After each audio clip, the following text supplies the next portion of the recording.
3 तारीख को हुई घटना के बाद से ही लगातार इस पूरे एरिया के अंदर नक्सल के खिलाफ सीआरपीएफ, डीआरजी और एसटीएफ के साथ साथ कोबरा कमांडोज बड़े ऑपरेशन चला रहे हैं। आज टीवी9 भारतवर्ष की टीम आपको उस लोकेशन पे आई है बासगुंडा में, जहां से ये 168 यूनिट ने ही उन इलाकों में जाके, जीरम में इलाकों में जाके वो सारे ऑपरेशन चलाए। अगर आप देख रहे हो कि लगातार यहाँ पर अभी भी जो जवान हैं वो इसी तरीके की सर्च पार्टी आती जाती आपको नज़र आ रही है। ना सिर्फ आपके नॉर्मली आपके जो पेट्रोलिंग करते हुए जवान फुट पेट्रोलिंग करते हुए, बल्कि बाइक्स पे भी पेट्रोलिंग करते हुए यहाँ से जवान आपको नज़र आ जाएंगे। और अभी ये जवान, अगर आप देखें, एक टुकड़ी यहाँ से जीरम इलाके में जाएगी जहाँ पर 3 तारीख को वो सारी घटना हुई थी, जहाँ से लगातार ये सारे इनकाउंटर्स हुए थे, जहाँ पर करीबन 22 से ज़्यादा जवान शहीद हुए थे। आज टीवी9 भारतवर्ष की टीम आपको वहीं लेकर जाएगी और ये दिखाएगी कि आखिरकार वहाँ पर लोकेशन कैसे, ऑन ग्राउंड पर क्या सिचुएशन है, ऑन ग्राउंड पर क्या स्थिति थी उस समय जब ये सारी घटना हुई, और इनसाइड स्टोरी उस पूरे एनकाउंटर की आपको बताएगी। इस समय हम बीजापुर से अंदर की तरफ चल रहे हैं। अगर आप देख रहे हो चारों तरफ आपको ये इलाका वो है जो इंटीरियर है पूरा छत्तीसगढ़ का, और ये इलाका सुकमा और बीजापुर के बॉर्डर के इलाके की तरफ हम जा रहे हैं जहाँ पर ये पूरी घटना हुई। अगर आप देखें इस इलाके की खास बात यह है कि इस इलाके में अगर आपको दूर दूर तक कुछ नज़र नहीं आएगा, सिर्फ और सिर्फ जंगल, घने जंगल है।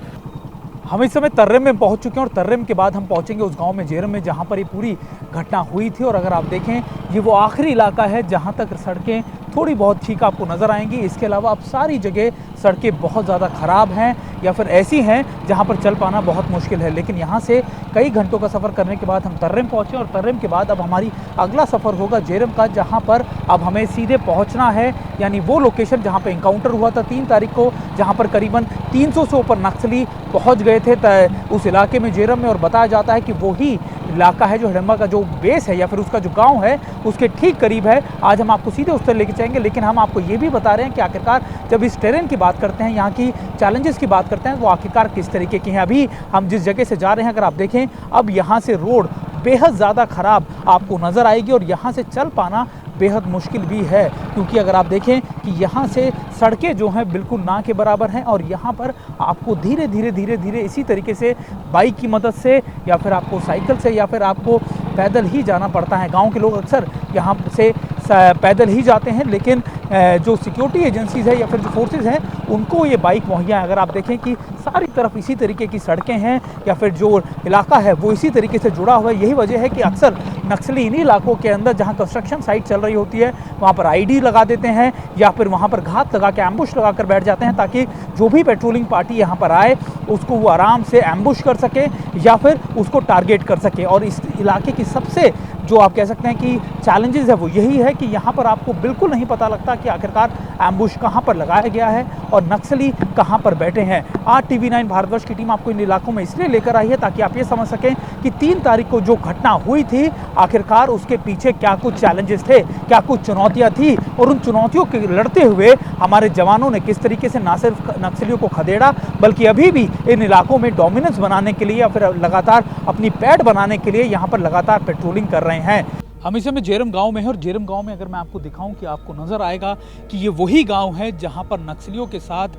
हमारे सिक्योरिटी फोर्सेस की मुठभेड़ हुई थी और इसी गांव के अंदर सबसे ज़्यादा कैजुअलिटी भी हुई। अगर आप देखें ये पूरा गांव खाली है, आपको सिर्फ 1 या 2 महिलाएं नज़र आएंगी या फिर बच्चे नज़र आएंगे, इसके अलावा पूरा गाँव खाली है। सिर्फ मवेशी आपको नज़र आ रहे होंगे यहाँ पे। अगर मैं अपने कैमरा पर्सन से कहूँ वो आपको लेकर चलें तो आपको दिखाई देगा कि कई ऐसी जगह है यहाँ पर जहाँ पर आपको ये निशान या फिर आपको ये चीज़ें नज़र आएंगी कि जो फायरिंग हुई थी वो किस तरीके से हुई थी, या फिर यहाँ पर जवानों के बीच में और जो दूसरे लोग थे उनके बीच में मुठभेड़ चली। अगर आप देखें वो जंगल की तरफ, अगर मैं अपने कैमरा पर्सन से कहूँ आपको दिखाएं कि वहीं से लगातार जो था वो जवान थे वो यहाँ भागकर आए थे और उसके बाद उन्होंने इन्हीं जगहों की आड़ ली। लेकिन कहा यह जा रहा है कि आड़ लेने के बावजूद भी उनको अटैक किया गया और इन पूरे इलाकों के अंदर यहाँ पर मौजूद थे नक्सली, घरों के अंदर रिहायशी लोगों के तौर पर बना के बैठे हुए थे। और इसी के बाद ये लोग यहाँ से आगे बढ़े और जब यहाँ पर शेल्टर लेने आए तो यहाँ पर भी उनको अटैक किया गया। यानी वो पहाड़ी अगर आप देख पा रहे हो, हालांकि घना जंगल है, मेरे कैमरा पर्सन आपको ज़्यादा नहीं दिखा पा रहे हो, लेकिन इन पेड़ों के पीछे ठीक उस तरफ को जो है वो सुकमा और बीजापुर का जो पहाड़ी है जो दोनों को अलग करती है वो इलाका था। और यहीं से फिर आगे जवान बढ़े और यहाँ पर जब शेल्टर ली इस गाँव में, ये जीरम गाँव में, इसी के अंदर यहाँ मुठभेड़ चली काफ़ी 4 घंटे के करीब, यहाँ 3 तारीख को मुठभेड़ चली और यहीं पर सबसे ज़्यादा कैजुअलिटी हुई। लेकिन अभी अगर आप देखें पूरे गाँव में वीराना है, कोई आपको दूर दूर तक नहीं नजर आएगा। हालांकि कहा यह भी जा रहा है कि ज़्यादातर गाँव वाले जो हैं वो यहाँ नहीं थे, वो यहाँ से पहले ही जा चुके थे और यही वजह थी कि जो ट्रैप था उसमें यहाँ जो जवान पहुँचे वो ट्रैप हो गए, वो फंस गए और इसको वजह से उनको निकलने का मौका नहीं मिला।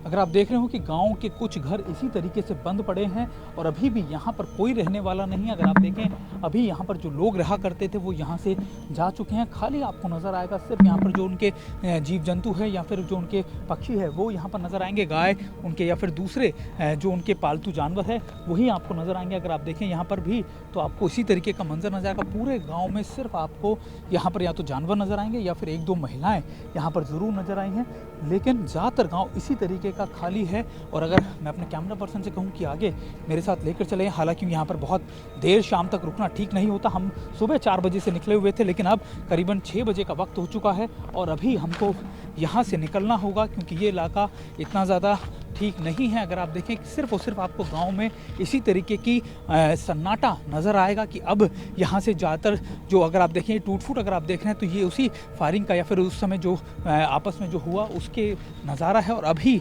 यहाँ पर आपको कोई शख्स ज़्यादातर नहीं नज़र आएगा। यहाँ तो जितनी बॉडियाँ थी, क्योंकि कहा यह गया था हर आंगन के अंदर इसी तरीके की बॉडी मिलती थी, लेकिन इनको हटा दिया गया है। उसके बाद हम यहाँ पहुँचे हैं और अभी अगर आप देख रहे हो कि अब यहाँ पर सारे बॉडीज़ को इवैक्यूएट कर दिया गया है, सारे जवानों को यहाँ से घायल जो थे उनको ले आया गया है। अभी भी एक जवान के लापता होने की बात कही जा रही है, लेकिन करीबन 23 के करीब कैजुअलिटीज़ हुई हैं और करीबन 31 के करीब जो जवान है वो घायल हुए हैं। बड़ा ऑपरेशन था, माना जा रहा था कि इन सारे इलाकों के अंदर चारों तरफ से इसी तरीके से नक्सल्स ने यहाँ पर इनको घेरा हुआ था और ये ट्रैप था कि ये यहाँ पर शेल्टर लेंगे, जब फायरिंग होगी पहाड़ों से तब वो यहाँ पर शेल्टर लेंगे और उसी के बाद यहाँ पर उनको अटैक कर दिया जाएगा। ये कुछ संवेदनशील जगह इसलिए थी क्योंकि लगातार इनपुट मिल रहे थे कि यहाँ पर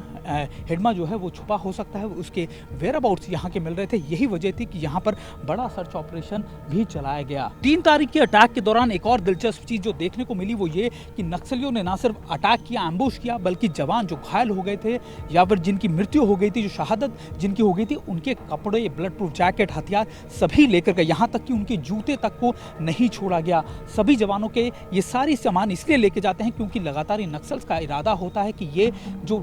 70% से ऊपर जो उनके एम्युनिशंस होते हैं, आर्म्स होते हैं, ये इन्हीं अटैक्स के साथ इकट्ठा करते हैं और इसके बाद 30% से ज़्यादा लोकली मैन्युफैक्चर करते हैं। और इनकी यूनिट भी हैं, ये सीखते हैं कि कैसे बड़े बड़े जो अटैक्स हैं उनको कट्टा या फिर दूसरे एम्युनिशंस को बना सके। और अभी इन इलाकों में हम हैं जहाँ अलग अलग गाँव में अलग अलग जगहों पर हम घूम रहे हैं और ये दिखाने की कोशिश कर रहे हैं कि आखिरकार 3 तारीख को उस दिन हुआ क्या था। हालांकि यहाँ पर से ज़्यादातर जो बॉडीज़ हैं या फिर चीज़ें हैं वो हटा दी गई हैं, लेकिन इंपॉर्टेंट है कि ये लोकेशन किस तरीके की है और इसी लोकेशन से हम आपको TV9 भारतवर्ष की टीम आपको दिखाने की कोशिश कर रही है कि आखिरकार यहाँ पर क्या सिनेरियो था। और अभी भी कहा जा रहा है कि जो सर्च पार्टी है या फिर जो लगातार पेट्रोलिंग पार्टी है वो इन इलाकों की गश्त कर रही है। हमारे साथ भी जब हम इन इलाकों में घूमे थे तब कई पार्टी जो थी वो इन इलाकों का गश्त करके गई और ये देख के गई कि आखिरकार यहाँ पर अभी भी कोई इसी तरीके के नक्सल्स की मूवमेंट तो नहीं हो रही। करीबन 14 से 15 घंटे के सफ़र के बाद हम दोबारा से उन इलाकों में आए हैं जो मेन इलाकों से कनेक्ट होते हैं। मैं इस समय दोबारा से तेरम के उसी जगह से हूँ जहाँ से हमारी यात्रा का दुर्गम इलाका या फिर कह सकते हैं कि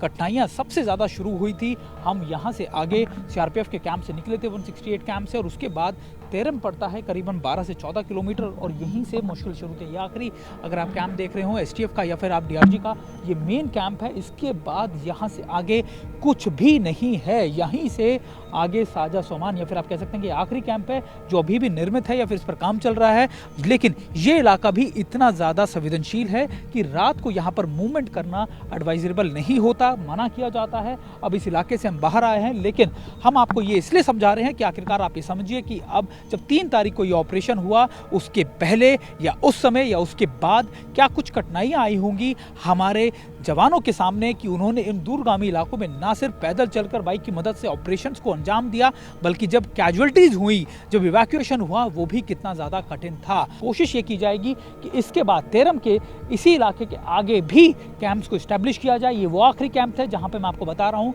जिनको लेकर सबसे ज़्यादा नक्सलियों को दर्द हुआ है या फिर आप कह सकते हैं कि परेशानी हुई है, और इसी के बाद अब आगे की चीज़ें जो हैं वो भी तैयार की जा रही है। कैमरा पर्सन वीरेंद्र मौर्य के साथ सुमित चौधरी, TV9 भारतवर्ष, तेरम, बीजापुर। हमने की गलती फिर एक बार,